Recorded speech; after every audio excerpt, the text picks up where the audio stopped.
Con 21 minutos. Les recordamos, el día de hoy el magistrado del Tribunal Constitucional, Manuel Monteagudo, presentó un oficio al presidente del organismo para que se anule la resolución que ordenó la libertad del expresidente Alberto Fujimori.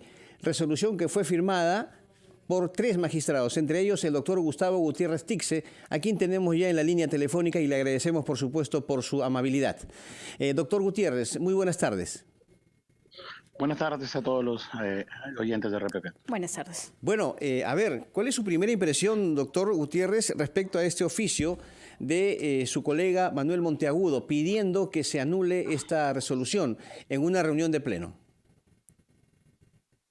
Bueno, en principio me parece lamentable que se pierda las formas que, como hemos estado desarrollando las actividades dentro del Tribunal Constitucional. En principio, un escrito como este se va a someter al Pleno. De la manera más amplia posible habrá una deliberación seguramente y se tomará una decisión al respecto. Pero exponerlo públicamente realmente me genera varias suspicacias y lamento profundamente este tipo de proceder. ¿Qué suspicacia le genera, perdón, repito, doctor? Son documentos en todo caso que primero debieran discutirse dentro del procedimiento interno. Yo he perdido varias votaciones. Yo también he tenido varias veces mucha disconformidad con el Pleno, con el mismo magistrado Monteagudo, que recuerdo una sentencia que él insistió que se aprobara, porque él fue el ponente sobre el caso de los migrantes venezolanos, y con mi voto en contra, ¿no? Yo voté en contra porque esa sentencia permite que los venezolanos puedan ingresar al país sin ningún tipo de control. Pero Se planteó a PRODE, me parece, y presentó un recurso para que los venezolanos, un habeas corpus en favor de los venezolanos que están por ingresar al país. O sea, ni siquiera por un habeas corpus tiene que haber un venezolano dentro, ¿no? Pero no, para que está por ingresar. Pero, yo puse mi voto en contra, voté singularmente, pero de allí creo que eso, trasladarlo a la opinión pública, como si alguien le estuviera negando el acceso a poder deliberar. Y en o formas, debatir, ¿cómo debió ser, magistrado? En formas, ¿cómo debió ser? Porque si bien es cierto, esto es de una manera, digamos, oficial, ¿no? Con documentos. Por eso digo, pero bueno, pues realmente debiera haber, como se dice, ¿no? Se presenta a la presidencia seguramente y se ve en la orden del día del siguiente pleno. No entiendo cuál es la urgencia o la premura. O sea, tenemos nosotros, por eso le digo, en temas de formas, yo soy presidente de la sala 2, él es presidente de la sala 1, tenemos muchísimos expedientes que terminar de resolver este año. Mi sala va superior por 300 expedientes y hay muchos más que resolver y realmente pues en ningún momento hay ningún cercenamiento a poder dialogar o a poder debatir jurídicamente estos temas. Doctor Gutiérrez, lo vamos a hacer. Ok, uno de los argumentos presentados por el magistrado Monteagudo es el siguiente, que la resolución que ordenó la libertad de Alberto Fujimori incurre en causal de nulidad al haberse pronunciado sobre un asunto que en ningún momento fue sometido a conocimiento o deliberación del Pleno. Los magistrados Monteagudo y Ochoa en su momento se quejaron de que no les habían comunicado para el debate de esta resolución, la de la libertad de Alberto Fujimori. ¿Qué piensa respecto a este argumento?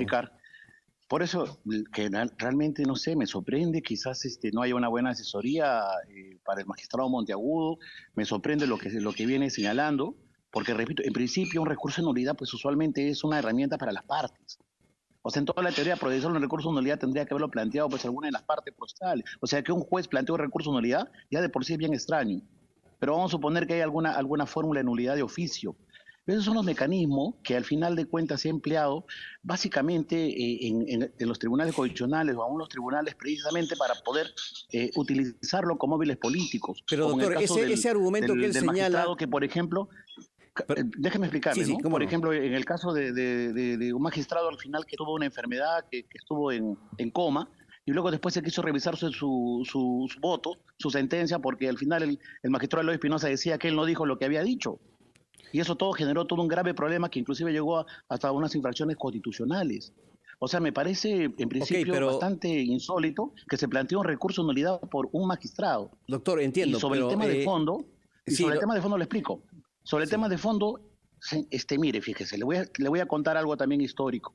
Que en el año, recuérdese usted que en el año 96 con la ley de interpretación auténtica, en el año 96, con la ley de interpretación auténtica, 3 magistrados votaron en contra de esa ley. Aguirre Roca, Reboredo, Marzano y Rey Terry.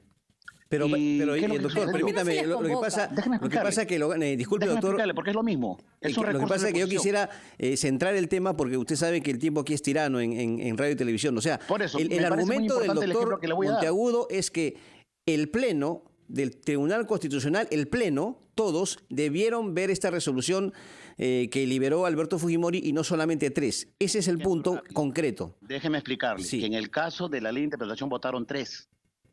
Y Vladimir Paz de la Barra Decano planteó una aclaración. ¿Qué hizo el presidente Núñez? Lo remitió a los 3, porque los que habían votado eran los 3, para que estos 3 vean qué hay que aclarar o qué hay que reponer. Solo los 3 magistrados que ya habían votado. Es el mismo caso que estamos ahorita viendo. Votamos 4 magistrados. De los 4 magistrados, el recurso nuevo que ingresó, tenemos que ver los que votamos a favor.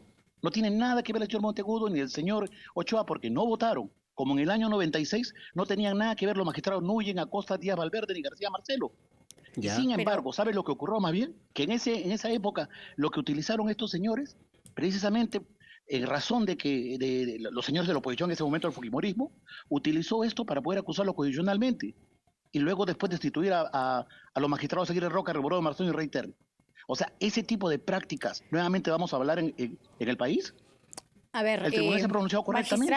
Magistrado, para situar un poco también a los oyentes y a los televidentes, lo que nos quiere decir es que no estaban en la obligación de citar a todos los miembros al Pleno. No, como en el año 96 no resolvieron ese recurso, si no se hubiera caído la democracia probablemente nuevamente en ese momento, como en ese momento resolvieron 3 magistrados, en este caso igual, ya se resolvió, votaron 4 a favor, es un trámite.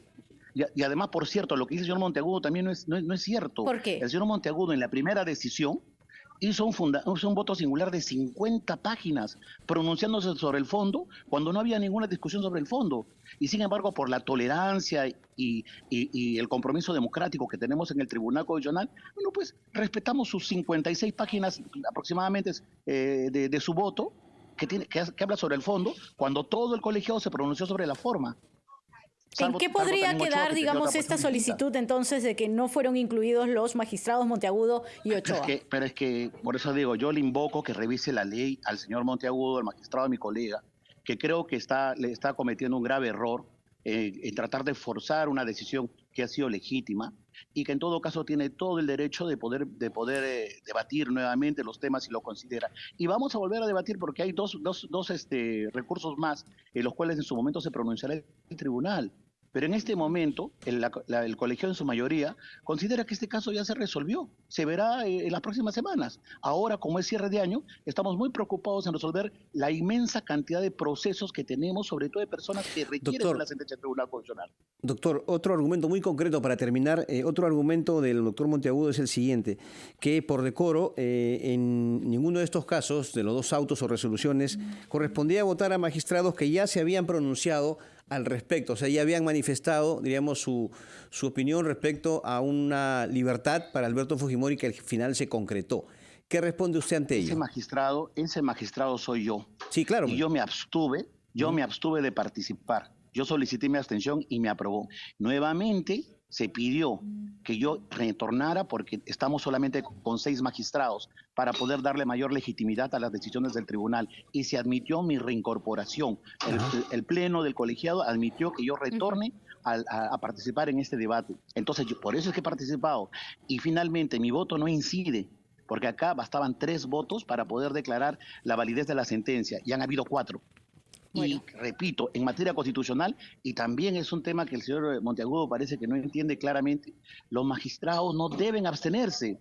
Él se ha abstenido en un caso en materia de discondicionalidad que ha generado un grave problema, que no podemos pronunciarnos hasta que se elija el nuevo magistrado, porque él considera que no debe pronunciarse. Y la ley orgánica nos impone un deber de no poder abstenernos, menos si es que puede ocasionar un mal funcionamiento del Tribunal Constitucional. Magistrado, muchísimas gracias por su tiempo aquí en RPP, en la Rotativa del Aire. Conversamos con Gustavo Gutiérrez Tixe, magistrado del Tribunal